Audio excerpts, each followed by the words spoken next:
कभी लालू जी से शास्त्रार्थ कर लीजिएगा।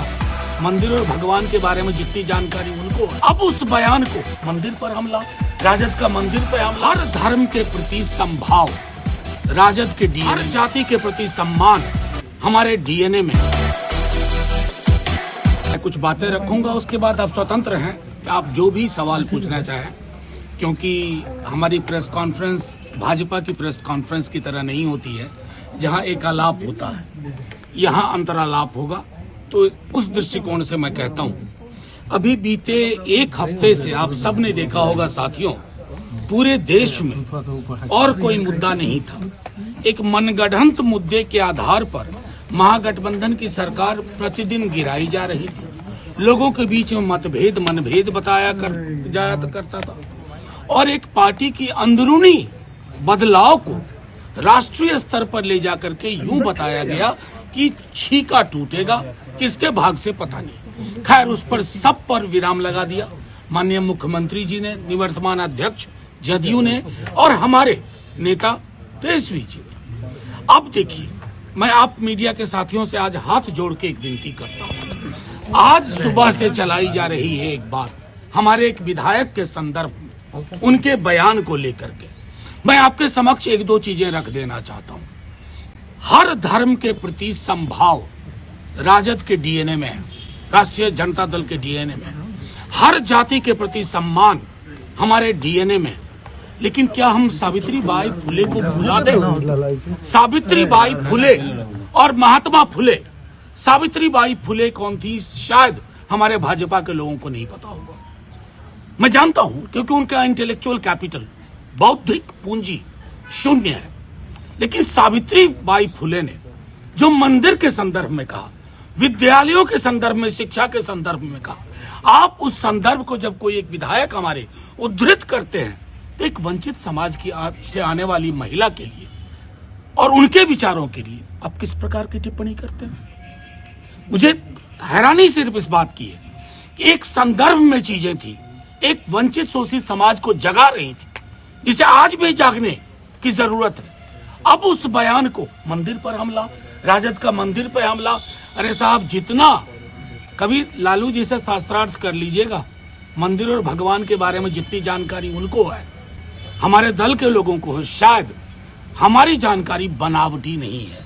हम धर्म को आस्तीन पे बांध के नहीं चलते हैं, यहां रखते हैं। हमारे राम मर्यादा पुरुषोत्तम बापू के राम है।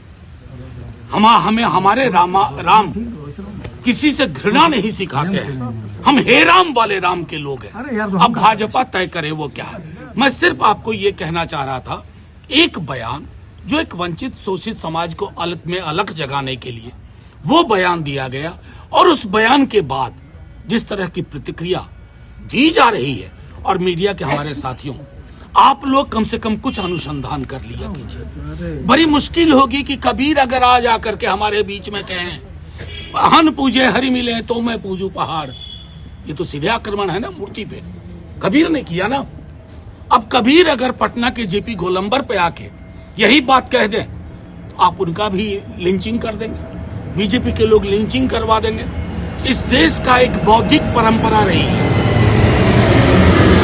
और उस बौद्धिक परंपरा में देवी देवता और धर्म की आलोचना भी हुई है, स्वस्थ आलोचना हुई है। मंदिर क्या है, विद्यालय क्या है, किसकी महत्ता है, वो सारी चीजें हैं। खुद हम लोगों का मानना है कि मंदिर मेरी व्यक्तिगत आस्था है, मेरे और मेरे ईश्वर के बीच का मामला है। उससे मंदिर में अगर मैं लाइन में भी खड़ा हूं, मुझे भी रोजगार चाहिए, मुझे नौकरी चाहिए, मुझे महंगाई पे काबू चाहिए, मुझे जो आय की असमानता है उस पर काबू होना चाहिए, लगाम लगनी चाहिए। उन सवालों को अगर सावित्री बाई फुले के माध्यम से कोई उद्धृत करता है, कहां का बना दिया आपने इस देश को।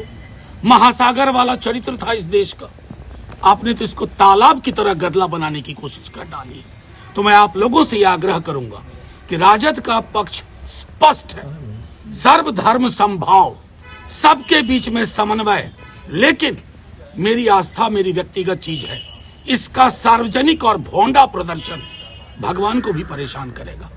अगर मर्यादा पुरुषोत्तम सचमुच आज पृथ्वी पे आ जाए 22 तारीख के बाद प्राण प्रतिष्ठा के बाद 2-4 सवाल मोदी जी को ही पूछेंगे। मेरे युवाओं का रोजगार कहाँ है? देश में इतनी महंगाई क्यों है?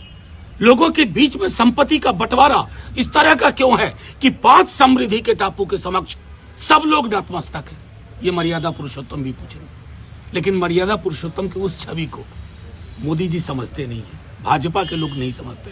आपसे आग्रह है, आप लोग संदेश को बीजेपी की ओर से उठाने से पूर्व एक बार अपने तय उसकी व्याख्या कर लें, उसकी परीक्षा कर लें। नहीं तो वंचित शोषित समाज के लोगों ने जो लिखा, रैदास को क्या करेंगे आप, कबीर को क्या करेंगे, सावित्रीबाई फुले का क्या करेंगे, ज्योतिबा फुले का क्या करेंगे, बाबा साहब भीमराव अंबेडकर बोल के गए एनिहिलेशन ऑफ कास्ट, जाति का विनाश, उसका हम क्या करेंगे। और दूसरी छोड़िए, ज्यादा पीछे नहीं ले जाऊंगा, 4 दिन पूर्व असम के सीएम हिमंता बिस्वा शर्मा ने अपने आधिकारिक ट्विटर हैंडल पे लिखा कि शूद्रों का काम है बाकी के वर्णों की सेवा करना।